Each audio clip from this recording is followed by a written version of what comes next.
Hi, my name's Jennifer, welcome back to my channel. Today I thought I would show you all the books I've got in the last week or so.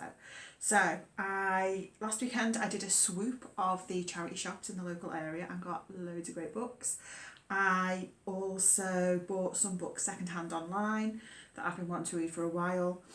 I went to one of the local independent bookstores nearby and got a few books there, and I got a load of books in the library as well. Some of those library books were ones which I had reserved online, and some of them I just picked up randomly in the library. I don't do that very often. I do reserve my library books online and just go in and pick them up. But yesterday morning I had some free time, so I spent some time browsing the shelves. So we'll start off with the charity shop books. First up is Sula by Toni Morrison. So I haven't really read any Toni Morrison before. I did try to read Beloved a year or two ago and I found it quite confusing, so I had to put it to one side, but I fully intend to head back to it at some point in the future. But I've heard a few people mention Sula as a book they've enjoyed. I know my library doesn't have a copy, so when I saw it in the charity shop I picked it up. I should say, with all these books that I bought, my general rule is if I can get it in the library, I won't buy it. But I did break my rule once. Just once. Okay, the next one I got is When No One Is Watching by Alyssa Cole. This is a pretty good copy. This is a crime thriller, which I think it was released about 2 years ago. And when it was first released, I heard a little bit about it and I was interested in it, but not interested enough to go out and buy a copy. So I believe this is based in New York, and I think it's around sort of gentrification of the area, but I don't know really much about it. I think it's about people being pushed out of the area through gentrification, but somehow there's a mystery in it. It's described as Rear Window meets Get Out in this gripping thriller. Next up is The Black Book by Orhan Pamuk, who is a Turkish author. Now, I haven't read anything by this author before, but I do have up there My Name is Red by the same author. I got that one in my world literature book subscription, but I've not read it yet. But this one sounds really interesting. So it is described as a brilliantly unconventional mystery in which the weight of history and modern political and cultural changes influence each and every life in Istanbul.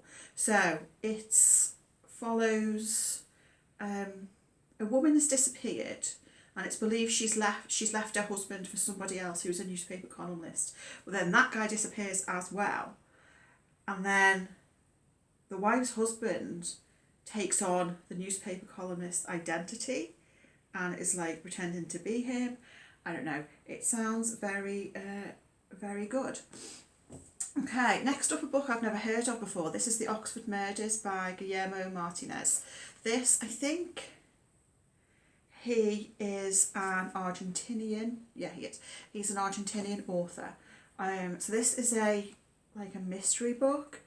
It follows someone from South America who goes to Oxford, and then someone's murdered, and the only clue to the crime is a cryptic symbol.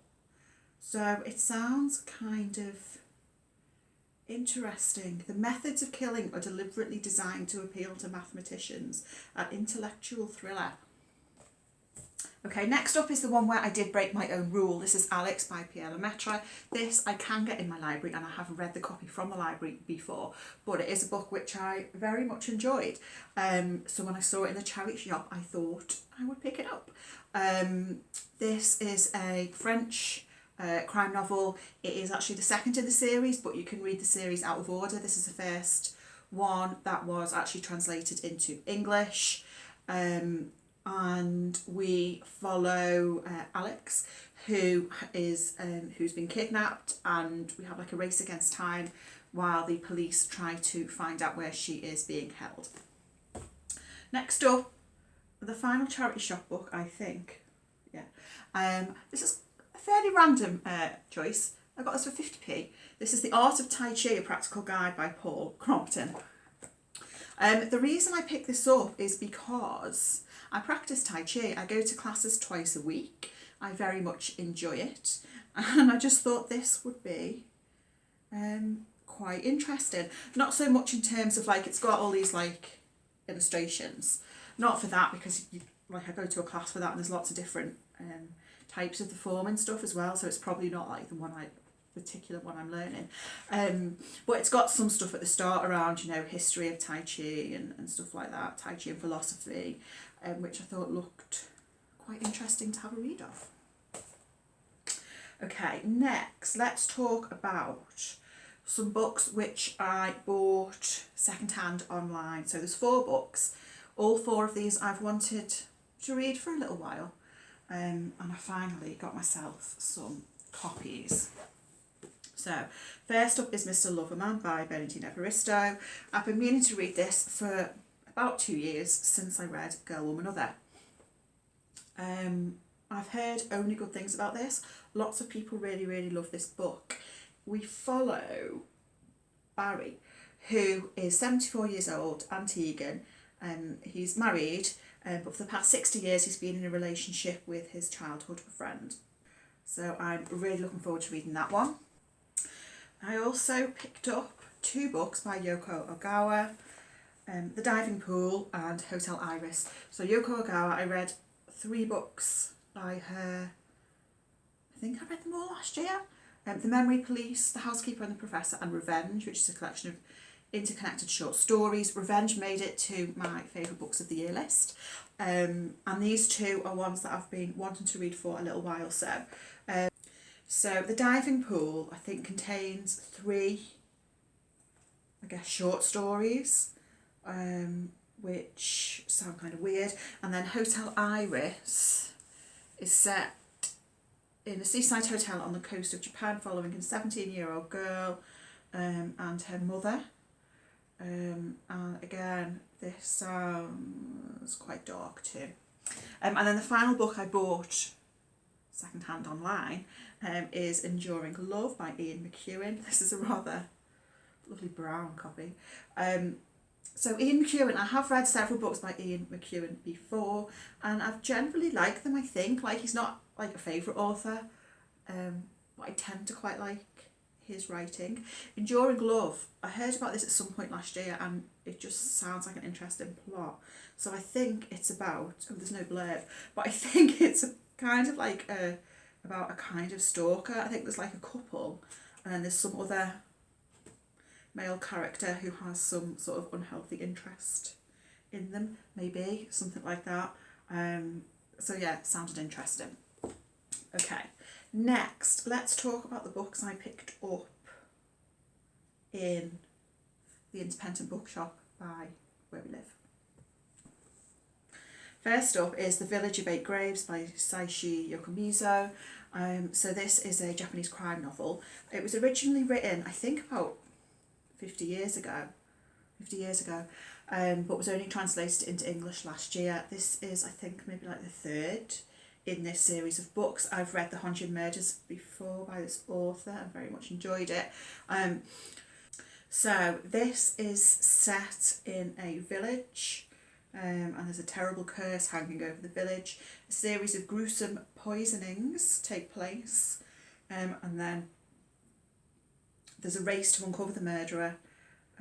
It's described as an eerie classic murder mystery. Sounds right up my street. And I also picked up 2 of these British Library crime classics. So Jumping Jenny by Anthony Berkeley, who is one of my favourite Golden Age crime writers. So this is set at a costume party, which sounds like a good setting, where someone is murdered. This is described as being a milestone of the inverted mystery subgenre.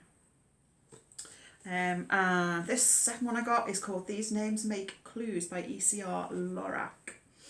This is set in a treasure hunt party where the guests are made up of novelists and thriller writers in disguise. They've all taken on literary pseudonyms, and Samuel Pepys, is found dead in the telephone room in bizarre circumstances.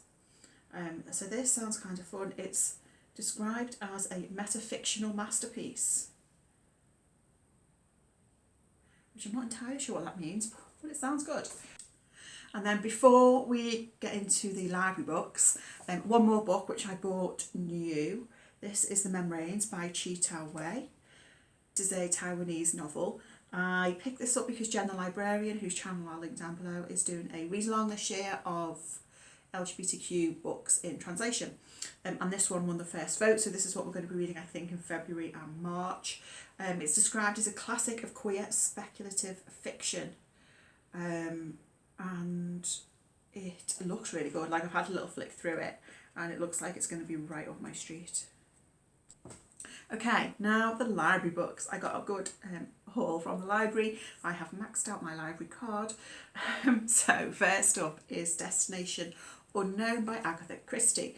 Now, I have read all the Poirots, I've read all the Marples, I've read all the standalone mysteries, and I think I've probably read most, if not all, of her other, at least the books she's written under Agatha Christie. I haven't read anything she's written under a pen name. But I read them all as a teenager. I reread them again. But every so often, I'll sort of like hear of one of the books and really not remember reading it at all. But it has happened to me that then I start reading it and then I'm like, oh yeah, I have read it, and I have read it several times before. But this one is a standalone, and I think it's more of like an espionage type thing, which is not my favourite type of book. But I'm intrigued because I don't remember it. A number of leading scientists disappear without trace. The woman who holds the key to the mystery is dying from injuries sustained in a plane crash. Meanwhile, in a Casablanca hotel room, Hilary Craven prepares to take her own life. But her suicide attempt is about to be interrupted by a man who will offer her an altogether more thrilling way to die. So, yeah, looking forward to that one. Okay, next up is a Japanese crime novel, Out by Natsuo Karino. So this is one I've been meaning to read for a while. I've only heard good things about it. I've heard lots of people say that they really, really love it. I think this is about a woman who works in a bento box factory who murders their husband, and then the other women that she works with help her to cover up the crime. That's as much as I know. I don't think I've read anything by this author before, but it sounds quite disturbing. Okay, next up, Your House Will Pay by Steph Shah. This is a book I heard about, I don't know if it was last year or the year before. I never picked up for some reason, and I don't actually remember much about it. Set in Los Angeles, and I think it's about two families and what links them, and is it set in the 90s? I don't know. I'm making it up. But I think it's a thrillery mystery type book. Next up is a short story collection. This is The Anatomy of Murder. And this, I think it was written in the 30s probably, by the 30s, by members of the Detection Club, whose members included people like Agatha Christie, Dorothy L. Sayers and so on. And this is written by, I think, 7 of those authors. Like short stories, but they're based on true crime, I think. This pile is getting very high. Okay, next library book is The Wasp Factory by Ian Banks. So this is a book which I keep meaning to read, but then I convince myself I don't want to read it because I think it'll be too disturbing. I think Scott from Gunpowder Fiction and Plot really likes this book. I think it's about a young boy who like murders people. And I know it is meant to be quite disturbing. I think it's quite divisive. I think a lot of people really like it, and I think a lot of people really hate it. So I'm interested to see which side I come down on. Okay. Next up is Silent Parade by Kaigo Higashino. This is a Japanese crime novel. This is Higashino's most recent novel to be translated into English. It was only fairly recently published, I think.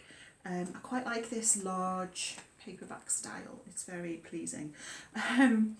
So this features Detective Galileo, who I think was in the series started with the book The Devotion of Suspect X, which is a really popular Japanese crime novel. So this is about this disappearance of a young girl. No one's convicted of the crime, but then the chief suspect was suspected of the murder of a young girl 20 years previously. And then there's a street festival, and during the street festival the suspected killer dies unexpectedly. And it says there's a string of seemingly impossible murders. I really like impossible murders. It's like one of my favourite things, so that sounds really good. Next up is non-fiction, the only non-fiction in this pile. This is Bookworm by Lucy Mangan, a memoir of childhood reading. So I've wanted to read this since I heard Alice from Alice in the Giant Bookshop talk about it last year. I know it made her best books of the year list. I read last year Dear Reader by Kathy Rensenbrink, which was a memoir of reading, and I thoroughly enjoyed it. I think this is more focused particularly on childhood reading, and even just looking at the blurb inside, I can see lots of books that I read as a child, like Millie Molly Mandy. I remember getting a Millie Molly Mandy omnibus out of the library over and over again. I just reread it all the time for some reason. So yeah, I'm really looking forward to reading this. I think this is going to be very nostalgic. Okay, we're nearly there. Next up is a thriller, Give Me Your Hand by Megan Abbott. Now, I've read several books by Megan Abbott before. She's an American thriller writer. Her books usually are set in like an American high school, and they usually have like a sporting backdrop to them. This one looks like it might be a little bit different because I think it's about like adults and two friends, one of them who's told the other her secret, and somehow I think that secret's going to come out, I don't know. But Megan Abbott for me writes really like solid thrillers, enjoyable page turning thrillers. Only two more books left to talk about. This is Swimming in the Dark by Tomas Jadrawski. This is a book which I'm surprised I've not read this yet actually. I've meant to read this for a while. I think this is about a gay love story in Poland.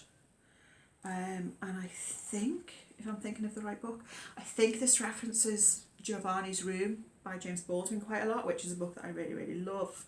So I might pick this one up next. And then the final library book that I picked up, which was a random choice when I was browsing the library, is this whopper. It's That Glimpse of Truth, 100 of the finest short stories ever written, chosen by David Miller. This is like over 900 pages long. Well, it has got 100 short stories in, so no surprise. And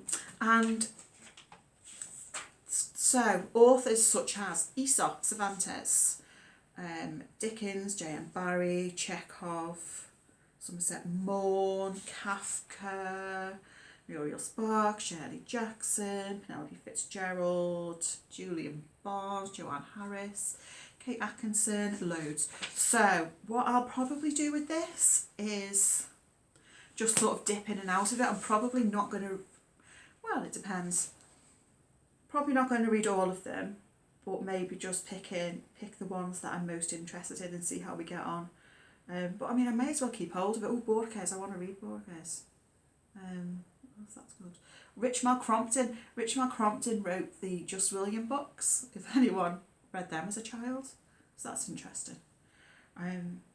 So yeah, I'm looking forward to this. I really like short stories. I know like a lot of people tend to not get on with short stories, but I really, really like them. I've got 2 short story collections on the go at the moment. One of them's like a crime fiction one, and one's Japanese Penguin book of Japanese short stories. I just like having them to dip in and out of. So yeah, I was very pleased with that find in the library.